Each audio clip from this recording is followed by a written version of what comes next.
Let's bow down our head. Let's pray. Again, Lord, indeed you are our hiding place, and you are our strength, O God. And tonight, you are our wisdom, you are understanding, you are the knowledge that we will learn. God, Holy Spirit, be with us.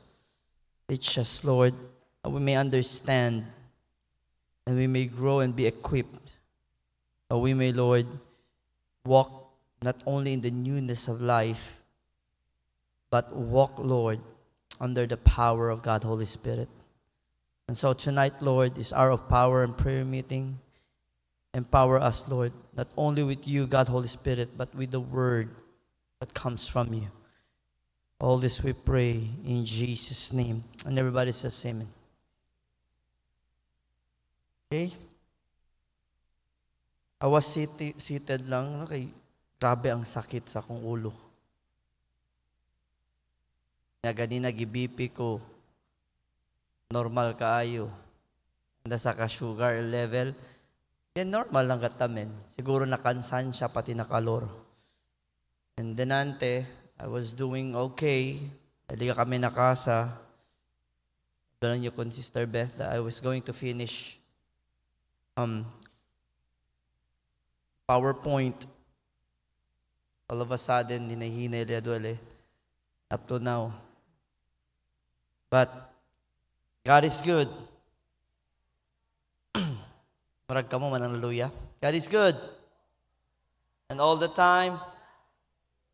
Tonight I'm going to share about form without power and life without life. Alive in name, dead in reality. Open your Bibles to the book of 2 Timothy chapter 3 verse 5 and let's read all together. 2 Timothy chapter 3 verse 5. Ano mo diha? Let's read, reading go. Having a form of godliness, but denying the power thereof, from such turn away. In the book of Revelation, also chapter 3, verse 1, it says, And unto the angel of the church in Sardis write, This thing saith he that hath the 7 spirits of God, and the 7 stars. I know thy works, that thou hast a name, that thou livest, and art dead. These two verses are connected. People has the form of godliness, but denies the power, are considered dead.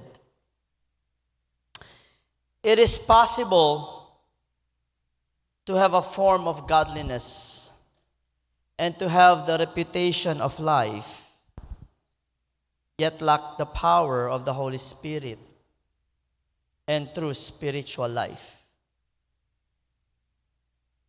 Again, it is posible, to have the form of godliness and the reputation of life. You know, sad to say, we are in an era or in a generation where people think when you have the material things of this world, you're filled with the Holy Spirit.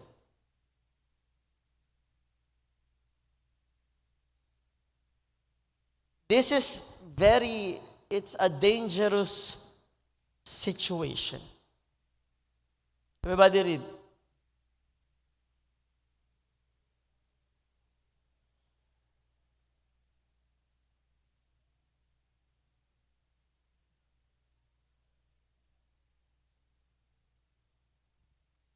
I hope hindi kita ansina. This is what's dangerous because this is also what Paul said. You might be preaching, but you yourself is cast away. Why? Outwardly, you have a form of godliness. And amos el uno, and I always ask the Lord, Lord, I don't want to be this kind of person. You might be in the position, church position.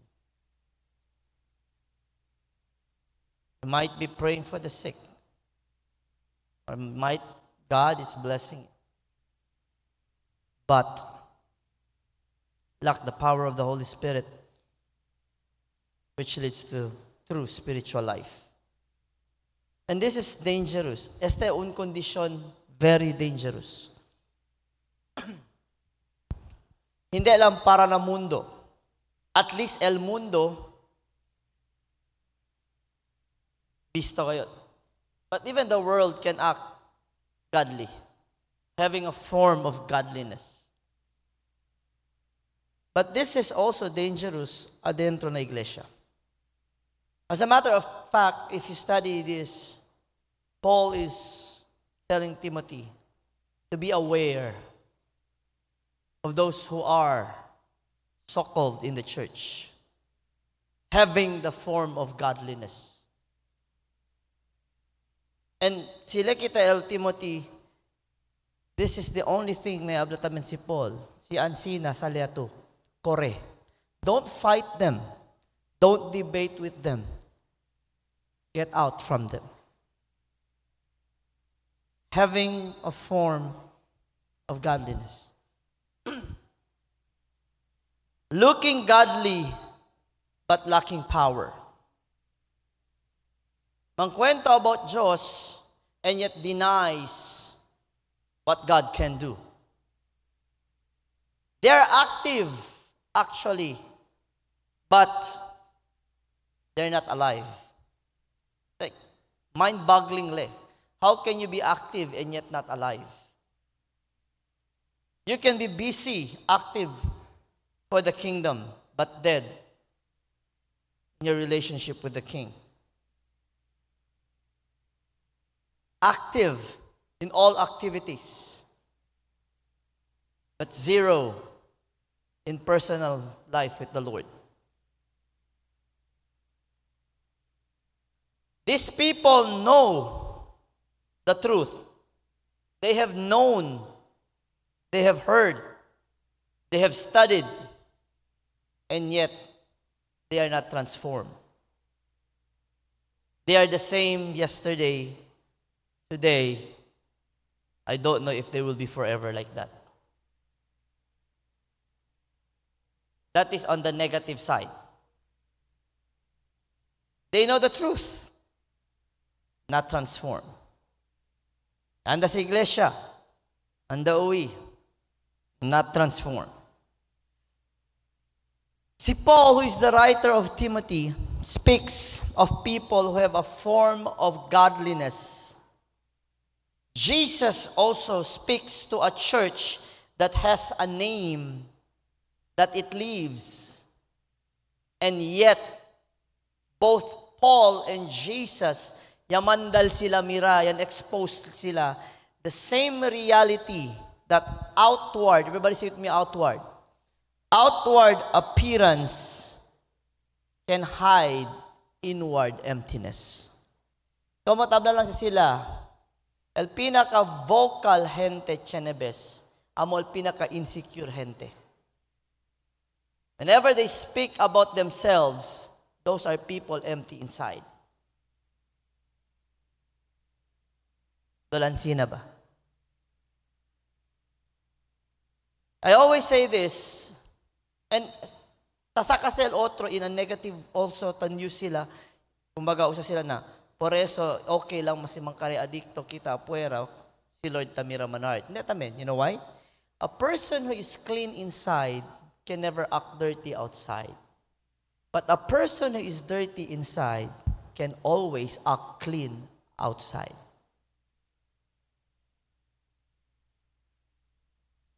Por eso makamiedas te. But actually, el problema aquí is not the absence of the Holy Spirit.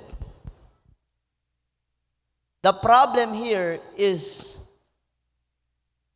people ignores the power of the Holy Spirit.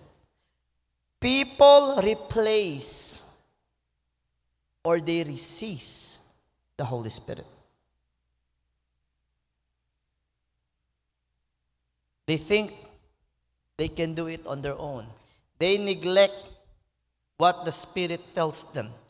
They resist the guidance of the Holy Spirit.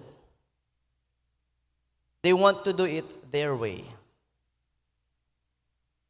Porque man, kasi para kumigo esteo tapo de mira. Hindi, no sila pensa el cosa el Holy Spirit tabla.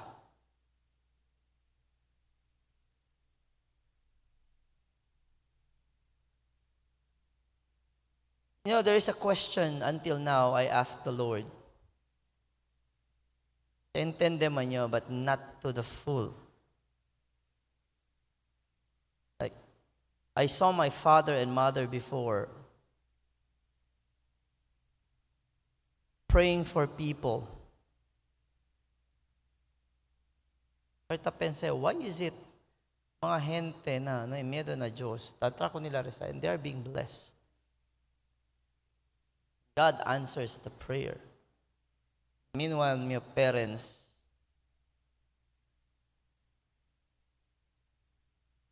and normally, pray sila for people having a form of godliness. And yet, they cannot even come to the Lord by their own. And when the time comes na mankwento about righteousness and holiness, they don't want to listen. They just want the blessings. And I wonder, Lord, why sometimes you still answer the prayers? Why do you still allow these people to live? Inakitan selos kita. But sometimes pwede ka to pregunta, but ways of the Lord is higher than our ways.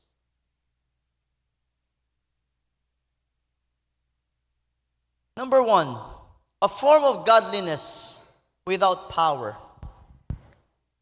This is found in 2 Timothy chapter 3, verse 5.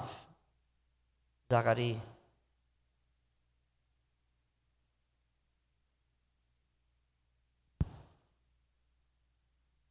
Mira, nakikita ko sa taablaki, the reality, the truth.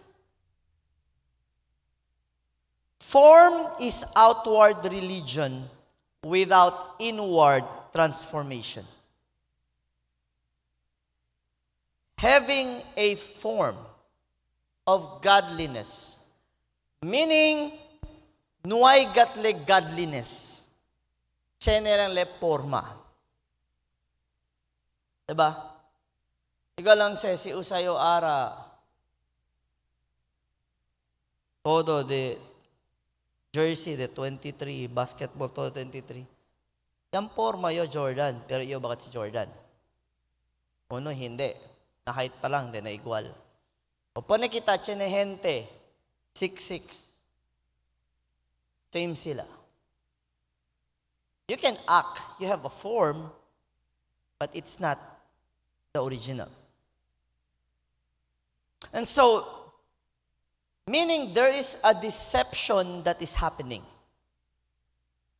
And so, an outward religion without inward transformation. And this is very important when we talk about being empowered. Because being empowered is transformed from within. Lego ginda kita. In the book of Isaiah, open with me, 29. Isaiah 29, verse 13.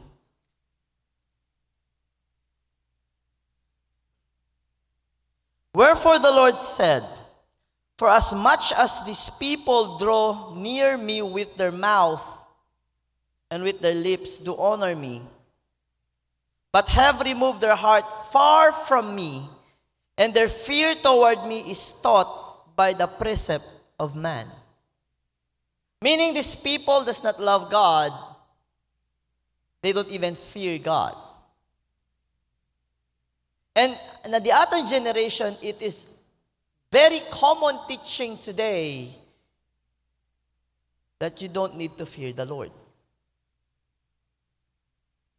Their lips speaks of God, but their heart is far from God. Now, may you ask yourselves this evening, is that I? Dili gyud ako tuog gyud ko pastor. Ginoo gyud, Ginoo gyud, Ginoo gyud, Ginoo gyud. Pero duol ba atong kasing-kasing sa Ginoo? Hopefully we don't speak just to sound godly. Because if we speak just to sound godly, that itself is having a form of godliness. Pero no hay transformation na vida. Like our minds being changed?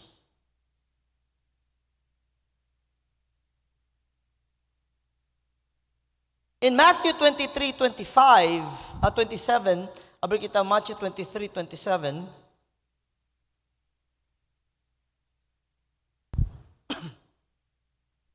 It says here, "Woe unto you, scribes and Pharisees, hypocrites, for ye are like unto whited sepulchres, which indeed appear beautiful outward, but are, what's that daw? Within full of dead men's bones and of all uncleanness.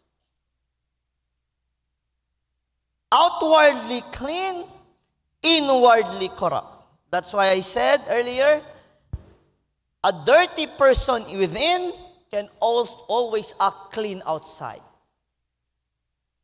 But a person who is clean inside will never act dirty outside. There is deception.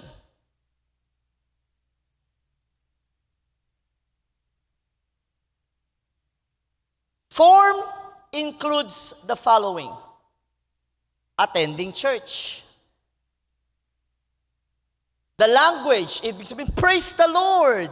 El kilaya kita tan kwento, churchy.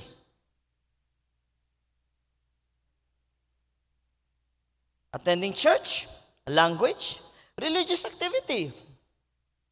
Could it be? You can be in position, song leader, preacher, Sunday school teacher, deacon, deaconessa, elder, council, or member. Having a form of godliness.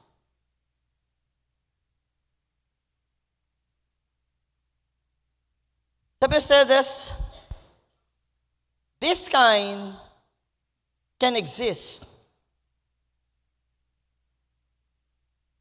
but without repentance, transformation, and surrender. El mga tiyan a form of godliness, they don't repent, no transformation, and no surrender to the Lord. Makamiedo ste.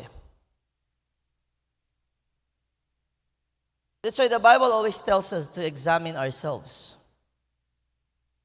not examine others. Kay manadagat na church, ben porte kat mira otro. Pero hindi sila mira dila cuerpo. Ben porte man kritik otro. Hindi ta mira dila cuerpo. Kabar ansina pa mga go to move. Hindi man yung tabla perfecto yo, pero ansina le. Pero they don't check themselves. And normally these people have a form of godliness.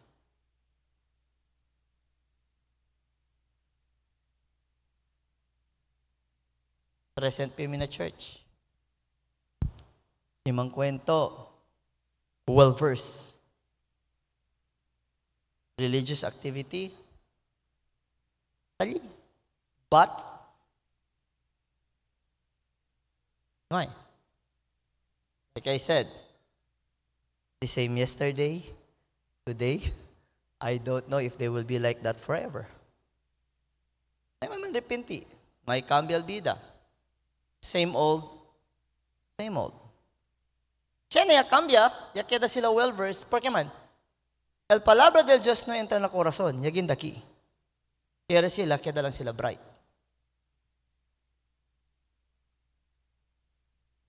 Another thing is, otro el Facebook, may pang Facebook malangit. Ang kinabuhi, Wala diri, wala dito.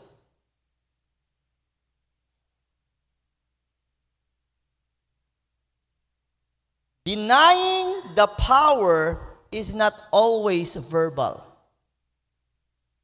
Denying the power includes this. A person lives life as if they do not need the power of God.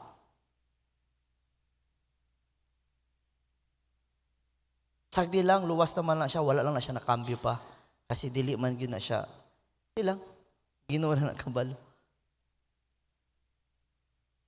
Do you know that whenever you are saved, the first thing that happens is there's a change within? Dili man to perfect dayon, di man ka perfect dayon magawas. But you will have a different mindset and a different heart. Pero kung nag-iyon ka pareho ra nagyapon, niya ingnan nimo, okay na siya kay at least nagkuyog siya simbahan. Diba? We have come to a point that we look at things not through the lens of the Holy Spirit, not through the lens of the Bible, but through the lens of our emotions. And that is very dangerous.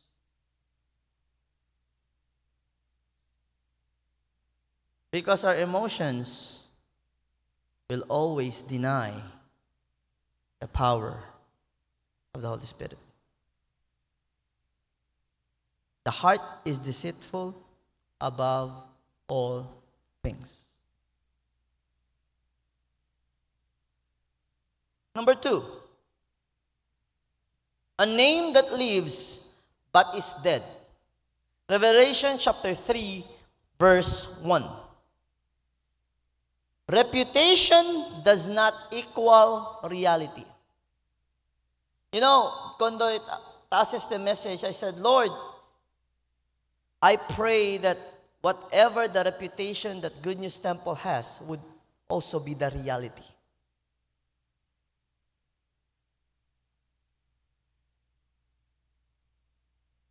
Kasi na, Revelation 3:1,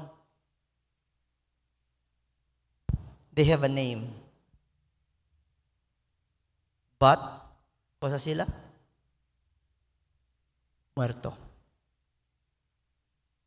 The church in Sardis has a name, that thou livest and art dead.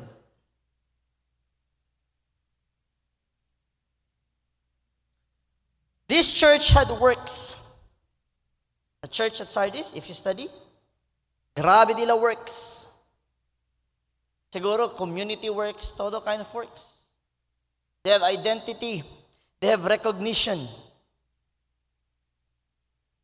And yet God, Jesus saw spiritual emptiness, lack of life, absence of power.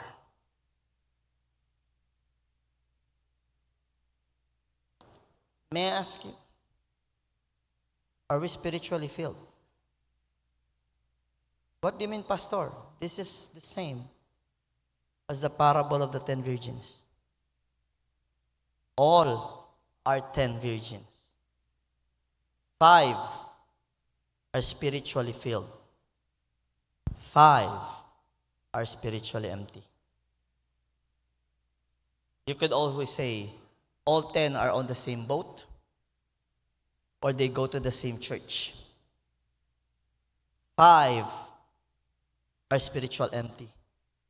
5, they are filled. You can also say, all 10 are active in the activities, in doing the work. And yet, 5 are empty. 5 are filled. Onde kita alya?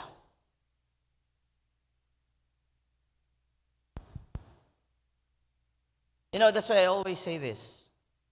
Most of churchgoers, they don't take serious.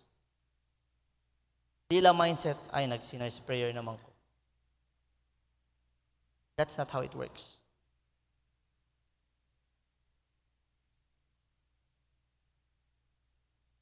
Are we listening? Hello?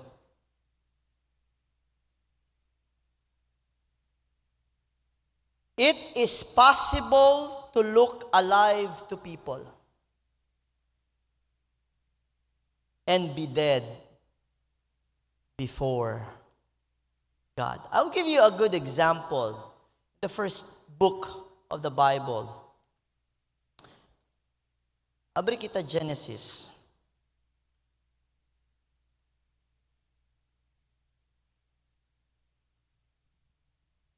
Chapter 6, verse 5. Before we go to the next. Genesis chapter 6, verse 5.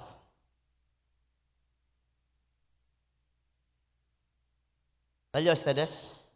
I want you to read with me. Reading go.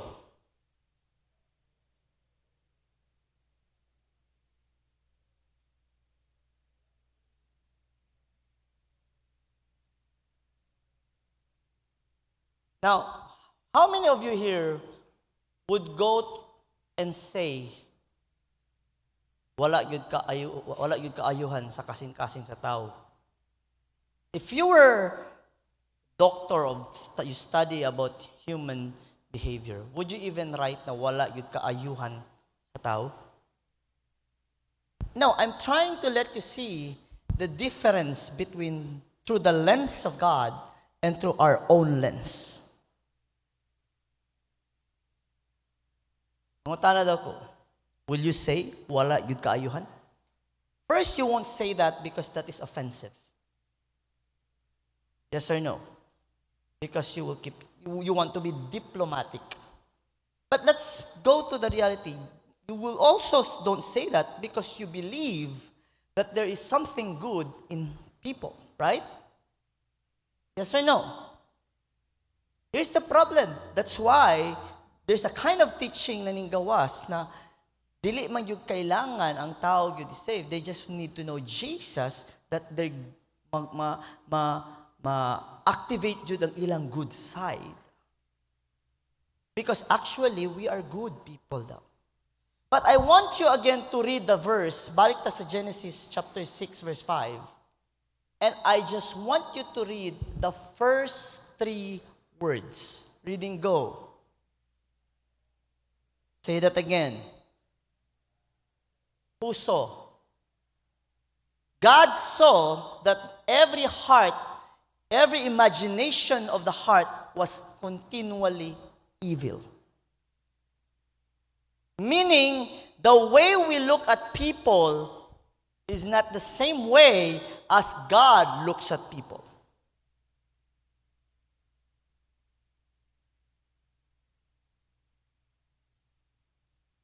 Are you still with me? Hello. Now,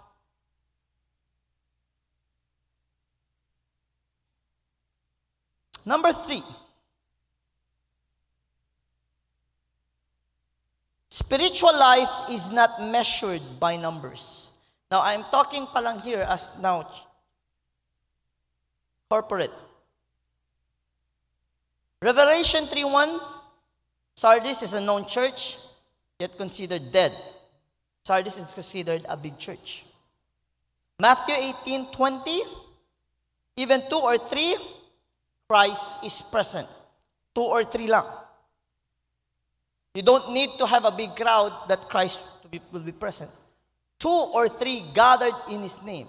Dili 1, 2, or 3. 2 or 3.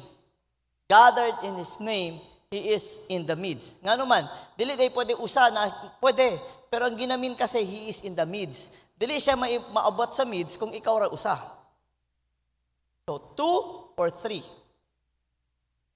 In 1 Samuel 16 verse 7, ang pointed to God looks at the heart. Okay. God looks at the heart. Spiritual life is not measured by attendance, size, or how well-known the church is. Because a church can be large and lifeless. And a church can be small, yet spiritually alive. Later, mas mira ustedes ko sa el prueba de ese. There's a correction of a false belief. The idea that says big church are alive, small churches are dead. That's not true. Di na tinod. Again, no. Tanan ba big church dead? No. It is actually based on a wrong idea or understanding. It is a fallacy. It is not scriptural. A big church can be alive if led by the Spirit. A small church can be dead if it does not have the Spirit of God. And so, size is not the issue. Source is the issue.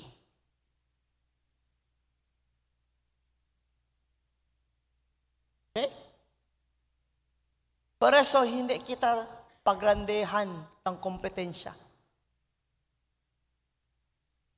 The very point is this. The word of God must be spread that people not only be saved, but be transformed. You know why? Transformation is the evidence of being saved. Si habla to kumigo, save yaman si pastor, pero baka after 10 years pa sila man transform. Baka after 10 years pa man saved. Based on that logic. Not being perfect, slowly. Pero sa habla to na ikat cambio, it's a different story. Number 4, how the church falls into form without power. This is the reality. When church starts to focus on attendance over transformation. When church starts to look at people, consumers, instead of lost souls. Ang experience yung una-una na. When church starts to cater to feelings, rather give the truth. And when church starts to focus on programs instead of the Holy Spirit. Attendance over transformation. What does that mean? Romans 12:2, be ye transformed. Problema lang, church becomes a place to go, not a life to live. Most are church-goers only. Na dapat taanda sila na church, first and foremost, siyempre, save yaman to, bisita to na dito yung doctor. Pa-check up. You want to grow, you want to learn. Not only that, Pastor, mabuhat man ako na ako ra usa sa balay.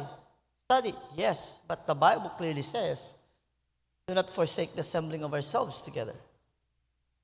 I learn from you, you learn from me. We all learn from the Holy Spirit. No man is an island. Are you with me? Mostly, nukera sila, ablaya el verdad, which, kasi, perde. Pati uno pa, yakeda pamanada yalang gente. Kasi ara, el basis del un church na successful is the number of people. Don't get me wrong. If your church is under the will of God, if the church is also under the guidance of the Holy Spirit, people are transformed and people also win souls for the Lord. One, the indication dead el iglesia, si el iglesia na ilikeber na komunidad, o saan litakeber el sila ya lang.